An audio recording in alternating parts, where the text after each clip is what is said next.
हळूहळू सगळ्याच गोष्टींना मराठी शब्द वापरू. त्यामुळे दारू पिऊन बेभान होऊन गाडी चालवण्याच्या अपघातातून जे जखमी झाले त्यातले 16पैकी 8 जणांना डिस्चार्ज मिळाला आहे आणि 8 जणं अजूनही रुग्णालयात आहेत. त्यांना भेटण्यासाठी, त्यांच्या तब्येतीची विचारपूस करण्यासाठी मी आणि माझे सगळे सहकारी या ठिकाणी आलो आहोत.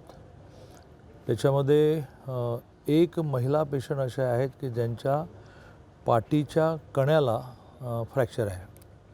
हेच थोडं गंभीर आहे. बाकीच्यांनाही जखमा आहेत. 8 जण तर डिस्चार्ज झाले, पण त्यांना उरलेल्या 7 जणांनाही आज बऱ्यापैकी डिस्चार्ज मिळेल. पण ह्या महिला ज्या आहेत त्यांच्या पाठीच्या कण्याची शस्त्रक्रिया करावी लागेल. मी डॉक्टरांना असं सुचवलं की पाठीचा कणा हा शरीराचा इतका नाजूक भाग असतो, त्याचा शरीराच्या वेगवेगळ्या भागाशी प्रामुख्याने हात पायाशी संबंध असतो. त्यामुळे वेळ पडली तर बाहेरून चांगले तज्ज्ञ आणा, पण ही शस्त्रक्रिया व्यवस्थित झाली पाहिजे. जो गाडी चालवत होता तो बाहेरचाही होता, प्यालेला होता. लोकांनी पण बेभान होऊन थोडं त्याला मारहाण केली आहे आणि पोलिसांच्या कस्टडीत तो आहे.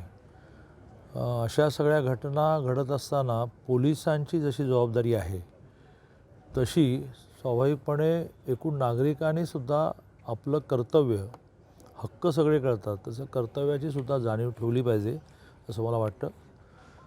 घटना उघड असूनही त्याची पण नीट चौकशी व्हायला लागेल की हा कोण, इथे का आला, कुठे प्याला, पण नेमके त्यावेळेला वाहतूक पोलीस कुठे होते, अशी सगळी चौकशी होऊन त्याचा अहवाल सादर होईल.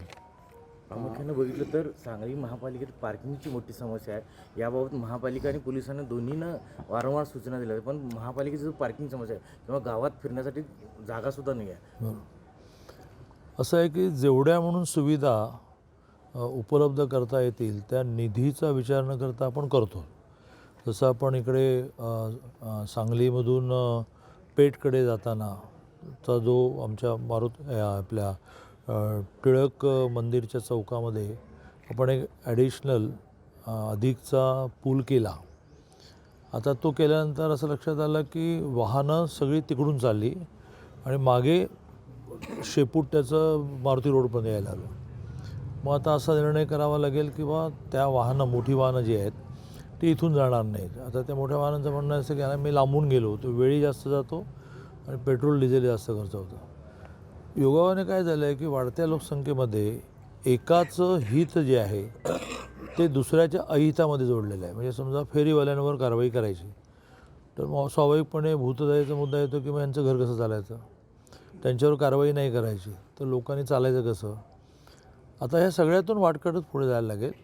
त्यामुळे जरा आचारसंहिता संपली की सांगलीमध्ये वाढणारी वाहनं लक्षात घेता आणखीन काय उपाययोजना करता येतील. जसं आता पुण्याच्या बाबतीमध्ये माननीय देवेंद्रजींनी असं ठरवलं की आता फ्लायओव्हरसुद्धा करण्याच्या स्पॉट असतात ना, कुठेही करून चालत नाही, ते संपले. तर आपल्याला तर भुयारी मार्गाकडे झालं आणि पहिला भुयारी मार्ग त्यांनी घोषित केला शनिवारवाडा ते स्वारगेट. मध्ये ज्यांचं काम नाही त्यांनी डायरेक्ट बाहेर पडायचं. तसं सांगलीमध्ये जरा नीट आराखडा करायला लागेल. मी आत्ता तुमच्या माध्यमातून आवाहन करतो की ज्यांना पिंपरी चिंचवड शहर मला माहिती आहे की एका माणसाने, एका नागरिकाने 1 रुपयाची अपेक्षा न देता त्या काळामध्ये डिझाईन करून दिलं. कुठे ओव्हरब्रिज हवे आहेत, रस्ते किती रुंद हवेत. तर इथे मी अपील करतो, पण शेवटी ही शासनाची पण जबाबदारी आहे की त्यांनी एक जाहिरात देऊन एक कन्सल्टंट अपॉइंट करायला लागेल की त्या सगळ्या शहराच्या रस्त्यांचा अभ्यास करा. कुठे कुठे रुंदीकरण आवश्यक आहे, कुठे कुठे ओव्हरब्रिज आवश्यक आहे आणि त्याप्रमाणे करू. कोल्हापूर महापालिकेचे पत्ते